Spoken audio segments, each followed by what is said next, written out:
अस्सलामुअलैकुम रहमतुल्लाहि वबरकातुहू। प्यारे बच्चों, मैं आपका इस्तकबाल करता हूँ अपना यूट्यूब चैनल अल रज़ा मैथमेटिक्स क्लासेस में। ये हमारी तीसरी वीडियो है।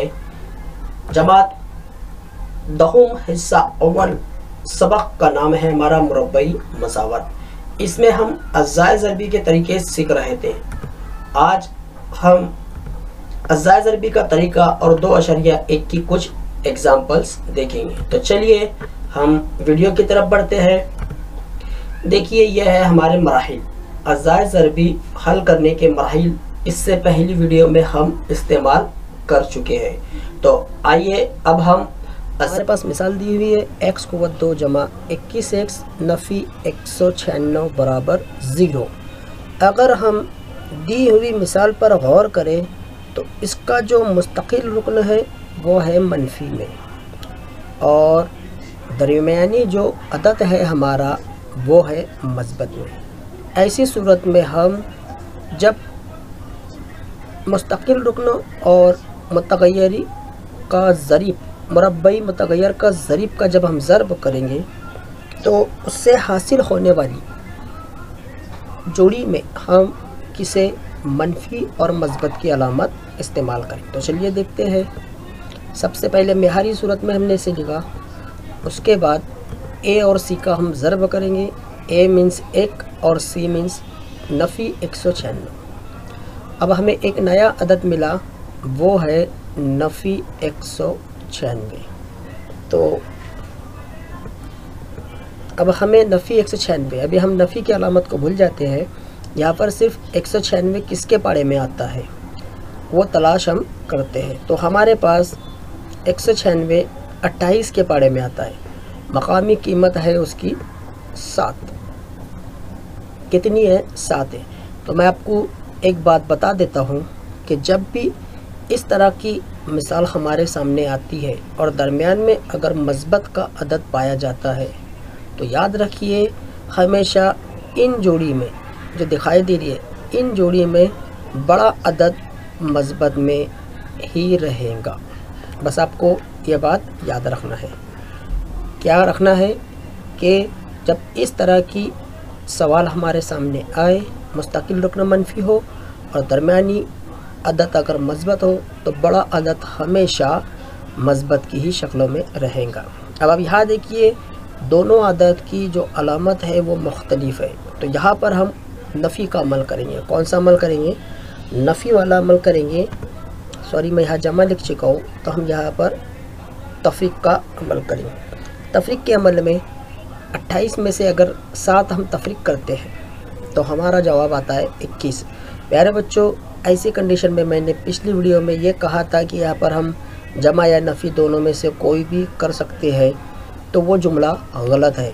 लेकिन एक बात याद रखिए कि अगर दोनों अददों की अलामत अगर यकसा हो, यानी मिसाल के तौर पर अगर दोनों अलामतें मस्बत में हो तो हम जमा का ही अमल करेंगे, और अगर दोनों अदद की अलामत मनफी हो तब भी हम जमा का ही अमल करेंगे।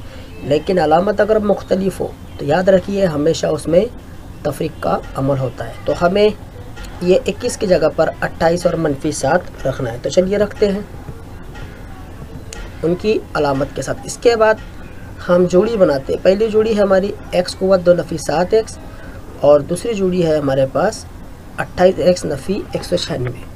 आइए पहली जोड़ी में से हम x मुश्तरिक निकालेंगे और अंदर हमारे पास बच जाता है x मनफी का 7। इसके बाद हम मस्बत 28 बाहर निकालेंगे, अंदर हमारे पास बचेगा x, और आपको पता है 28 के पाड़े में 196 7 नंबर पर आता है बराबर 0। यहाँ पर सेकंड वाली जो हमारी जोड़ी है, यहाँ पर अक्सर बच्चे गड़बड़ी कर डालते हैं। यहाँ पर देखिए बच्चे क्या करते हैं कि 28 यहाँ लिखते हैं और बाद में फिर क्या करें किस तरह से लिखे। तो मैं आपको एक आसान बताता हूँ कि यहाँ पर अगर अपने पहली जोड़ी में मुश्तरिक सही तरीके से अगर निकाला है तो जो कॉस हमें पहले मिला है, तो यहाँ पर अगर आपके पास इतना बड़ा नंबर है कि आपको एन टाइम पर याद ना है कि यहाँ पर हम क्या मुश्तरिक निकाले, कितने नंबर पर आता है, तो ऐसी सूरत में आप क्या कीजिए कि पहली जोड़ी में जो आपने कॉस निकाला हुआ है वही कॉस उठाकर इधर रख दीजिए। लेकिन यहाँ का पहला एक अदद बाहर निकालिए। अब इसके बाद आपको पता है कि यहाँ पर एक जैसा कलर रखने वाले को हम एक दफ़ा लिखते हैं, बाकी जो हिस्सा बच जाता है उसे हम दूसरे कॉस में लिखते हैं। यहाँ पर आएगा हमारा 28 बराबर 0, बराबर कितना रहेगा हमारा 0 रहेगा। इसके बाद हम सिफर बांटते हैं। देखिए अब 7 इधर मस्बत मनफी में उधर जाकर मस्बत हो जाएगा और 28 इधर मस्बत में उधर जाकर मनफी हो जाएगा। तो लास्ट टाइम हम इसका जवाब इस तरह से लिख सकते हैं कि मुरब्बई मसावत के हल मनफी 28,7 है। आइए इसी तरह की मिसाल पर मैं कुछ एग्जांपल आपको देता हूँ। तो प्यारे बच्चों, आप ये कुछ एग्जांपल है, इसे घर पर ज़रूर कोशिश कीजिए और जो प्रॉब्लम आती है मुझसे कमेंट्स बॉक्स में लिखकर अपनी प्रॉब्लम शेयर कीजिए।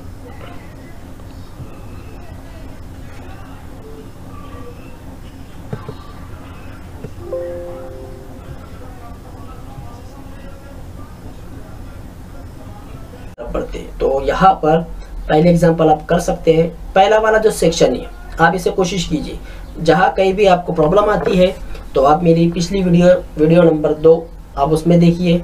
मैंने इस तरह की, अभी हमने इस तरह की एग्जांपल किए। देखिए इसका आखिरी रुकनो मनफी में है और दरमियानी मस्बत में है। इसी तरह से यहाँ पर तो कोई प्रॉब्लम नहीं क्योंकि सब मस्बत है, इसलिए सब मस्बत ही रहेंगे। आप कोशिश कीजिए, इंशाल्लाह आपको उस वीडियो से ये तमाम सवालात के जवाब मिलेंगे। आइए अब हम डायरेक्ट सवाल नंबर 8 की तरफ चलते हैं। तो देखिए सवाल नंबर 8 हमारा पहली एग्जांपलों से थोड़ा सा डिफरेंट है, ज़्यादा डिफरेंट नहीं, थोड़ा ही डिफरेंट है। तो हमारा तरीका वही रहेगा जो हम इस्तेमाल करते हैं। लेकिन अब देखिए यहाँ पर हमें मिला 3 और 2, कीमत रखते हैं और एक नया अदद हासिल करते हैं। तो हमने नया अदद हासिल किए 6 और यहाँ पर हमें बोला गया 2 जज़र 6। यहाँ पर थोड़ा कंफ्यूज वाला मामला है। अगर कोई नंबर रहता तो हम उसकी जोड़ी ढूंढकर उसे बआसानी निकाल सकते। तो यहाँ पर देखिए अब आपको थोड़ा सा मुरब्बों की तरफ जाना है। 6 किसका जज़र मुरब्बा है? तो हम लिखते हैं 36 का। 36 का जज़र मुरब्बा क्या है? 6 है। तो क्या मैं 36 को इस तरह से लिख सकता हूँ? 36 को अगर हमें लिखना है तो हम 36 को किस तरह से लिखेंगे? और इस तरह से हम लिख सकते हैं जज़र 6 ज़रब जज़र में 6, इस तरह से हम इसे लिख सकते हैं। तो यहाँ पर हमें 2 जज़र मिल गए। जब हम इनके ज़रब करेंगे तो ज़रब करने पर हमें जज़र में 36 हासिल होगा और 36 किसका मुरब्बा है? 6 का। तो यहाँ पर देखिए हमने उसी तरह से लिखा यहाँ पर, लेकिन हमने मनफी इसलिए लगाई क्योंकि आपको पता है कि यहाँ पर मुस्तकिल रुकन अगर मस्बत हो और दरमियानी रुकन अगर मनफी हो तो दोनों अददों को मनफी की अलामत लगती है। तो यहाँ पर अलामत यकसा है, इसलिए हम जमा का अमल करेंगे। तो ये हमें मिल गया 2 जज़र 6। प्यारे बच्चों, यहाँ पर अगर कोई भी नंबर हो तो आप डायरेक्ट कहाँ पर जाइए? उसके मुरब्बे अदद पर, और उसके बाद जाकर आप इस तरह से उसे हल कीजिए। ऐसी एग्जाम्पल इम्तिहान में बहुत कम पूछी जाती है, नहीं के बराबर हमें ये इम्तिहान में आती है, लेकिन बहुत ईजी है। आइए अब हम नफ़ी 2 जज़र 6 की जगह पर मनफी का जज़र 6 और मनफी का जज़र 6 इस्तेमाल करते हैं, जैसा हम करते आए हैं अभी तक। अब यहाँ पर देखिए जोड़ियाँ। अब ये स्टेप हमारे लिए हार्ड है, तो मैं फिर से आपको बता दूं कि यहाँ पर देखिए 3 दिया हुआ है। जिस तरह से हमने 6 को उसके मुरब्बे अदद में जाकर उसे इस तरह से लिखिए, तो यहाँ पर भी हम 3 को वैसा ही करेंगे। 3 किसका मुरब्बा अदद है? 9 का। तो 9 को हम इस तरह से लिख सकते हैं जज़र 3 और ज़रब में जज़र 3 लिख सकते हैं। अब आप देखिए अगर जज़र 3 हमने बाहर निकाले तो यहाँ पर जाहिर सी बात है 3 के पाड़े में 6 कितने नंबर पर आता है? 2 नंबर पर। इस बात को ध्यान में रखना है। तो जज़र 3 हम बाहर निकालते हैं। x तो आपको पता है कि दोनों में मौजूद है, इसलिए वो भी बाहर आएगा। अंदर बचा हमारा जज़र 3। देखिए एक जज़र हम यहाँ निकाल चुके हैं, तो दूसरा जज़र हमारा यहाँ रहेगा।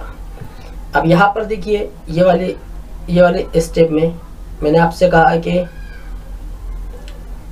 3 के पाड़े में 6 कितने नंबर पर आता है? 2 नंबर पर, इसलिए मनफी का जज़र 2। बहुत ईजी है। अब यहाँ पर इस स्टेप में आते हैं, यहाँ पर आते हैं। फिर आपको क्या करना है, कहाँ पर जाना है? इसके मुरब्बे। ये किसका जज़र मुरब्बा है? 4 का। तो हम 4 को लिख सकते हैं ऐसी कंडीशन में, जज़र 2, उसके बाद यहाँ पर जज़र 2। तो यहाँ पर भी आप देखिए 2 के पाड़े में 6 कितने नंबर पर आता है? 3 नंबर पर। तो यहाँ पर हम मुश्तरिक कौन सा रुकन निकालेंगे? मनफी के साथ जज़र 2 हमने बाहर निकाले हैं। क्या निकाले हमने बाहर? जज़र का 2 बाहर हमारा निकला। तो यहाँ पर कौन सा रुकन रहेगा? यहाँ पर जज़र 3 x, और यहाँ पर एक जज़र बाहर निकल चुका है। यहाँ पर हमने एक जज़र बाहर निकाल लिए, तो हमारे पास एक जज़र बचा। तो यहाँ पर मनफी की अलामत बाहर निकली है। आप देखिए मनफी की अलामत हम बाहर निकालें, तो यहाँ से भी मनफी की अलामत बाहर निकलेंगे। तो हमारा अगला कौस में जो रुकन रहेगा वो मनफी का जज़र 2 रहेगा। प्यारे बच्चों, जो रेड कलर से मैंने आपको 2 कौस बताया, इनकी अलामतें और अदद भी एक जैसा होना चाहिए। अगर डिफरेंट हो गई, हम क्या करते हैं, अक्सर गलती कर बैठते हैं। यहाँ पर मनफी हमने बाहर निकाले, ये मस्बत हम एज इट इज़ यहाँ लिखते हैं। तो हमारी क्या ये दोनों कौस मुश्तरिक है? नहीं है। तो इस बेस पर ये मुश्तरिक कौस नहीं रहेगा और हमारा जवाब गलत आ सकता है। इस बात का ख्याल रखिए। अब दोनों कौस यकसा है, इसके बाद हमें पता है ईजी है। अब अपन सिफर बढ़ते हैं। यहाँ से आप जज़र 2 को उधर भेजिए, इस तरह से हमारा जवाब हमें हासिल होगा। तो ये था हमारा 8वां एग्जाम्पल। अगर आपको ये प्रॉब्लम समझ में नहीं आती है तो आप कमेंट्स बॉक्स में लिखकर ज़रूर बताइए कि आपको कौन सी स्टेप है जो समझ में नहीं आई। आइए हम अगले एग्जाम्पल की तरफ बढ़ते हैं। अब हमारे पास अगले एग्जाम्पल जो 10वीं, 11वीं और 12वीं एग्जाम्पल है, ये एग्जाम्पल को मैं आपके सामने कुछ अलग तरीके से सॉल्व करता हूँ। आपने इससे पहले ये एग्जाम्पल सॉल्व की है a कुव्वत 2 मनफी b कुव्वत वाले ज़ब्ते से। देखिए हमें जवाब से मतलब है, तरीका आप कोई भी इस्तेमाल कीजिए, हमें जवाब से मतलब है। तो देखिए हम यहाँ क्या करते हैं। अब पहली वाली एग्जाम्पल देखिए। पहली वाली एग्जाम्पल में यहाँ पर जो 25 ज़रबी सूरत में है, मैं उसे इधर की सिमत में भेज देता हूँ, तो वो तकसीम की सूरत में चला जाएगा, आपको पता है। अब देखिए यहाँ पर भी मुरब्बा अदद है और ये दोनों भी मुरब्बा अदद है। ज़रूरी नहीं है कि यहाँ पर भी मुरब्बा अदद ही आपको मिल सके, लेकिन यहाँ पर मुरब्बा है तो हम इसका जज़र मुरब्बा करेंगे। और अगर इधर की सिमत में मुरब्बा है, यानी ये सिमत में अगर मुरब्बा रहता है तो उसका जज़र मुरब्बा हम यहाँ लिखेंगे। तो हमने यहाँ लिखा, देखिए 9 किसका मुरब्बा अदद है? 3 का, और 25 5 का, एक बार जमा में एक बार मनफी में। ये हो गया हमारा फाइनल आंसर। और आपने इससे पहले अगर एग्जाम्पल किए होंगे तो आप ये ज़ब्ते से भी उसे सॉल्व कर सकते हैं। आइए आप इस तरह की एग्जाम्पल देखते हैं। Example number 11। तो हम यहाँ पर ये वाली टर्म को इधर बुला लेते हैं क्योंकि इधर मस्बत में इधर आकर वो मनफी हो जाएंगे। अब आपको अच्छी तरह से पता है ये हो गई हमारी पहली वाली जोड़ी जो अक्सर हम अज़ा ज़रबी में निकालते आए। तो यहाँ पर हम क्या करेंगे, 7 और m को बाहर निकालेंगे। तो हमने 7 और m बाहर निकाले। आपको पता है 7 के पाड़े में 21 3 नंबर पर आता है, कॉस में m नफी 3 बराबर 0। अब यहाँ पर ये एक जोड़ी और ये हो गई एक जोड़ी, सिफर के साथ हम इसे लिखते हैं। अब हमने सिफर के साथ इसे लिखा तो आपको पता है 3 मनफी में उधर जाकर मस्बत हो जाएगा और 7 इसकी तकसीम में जाकर, क्योंकि 7 के पाड़े में 0 तो आता नहीं है, इसलिए जवाब हमारा इस तरह से। अब आइए अगला देखिए, मनफी 11 को हम बराबर की उधर की सिमत में भेजते हैं जैसा हमने पहला तरीका इस्तेमाल किया। अब आपको पता है 11 किसी का मुरब्बा अदद नहीं है तो ये चला जाएगा जज़र में, ये चला गया जज़र में। तो जज़र को हम एक बार मस्बत में और एक बार मनफी में लिखेंगे। प्यारा बच्चों, आपको ये वीडियो कैसी लगी कमेंट्स बॉक्स में लिखकर ज़रूर बताइए और इसे ज़्यादा से ज़्यादा शेयर कीजिए और चैनल को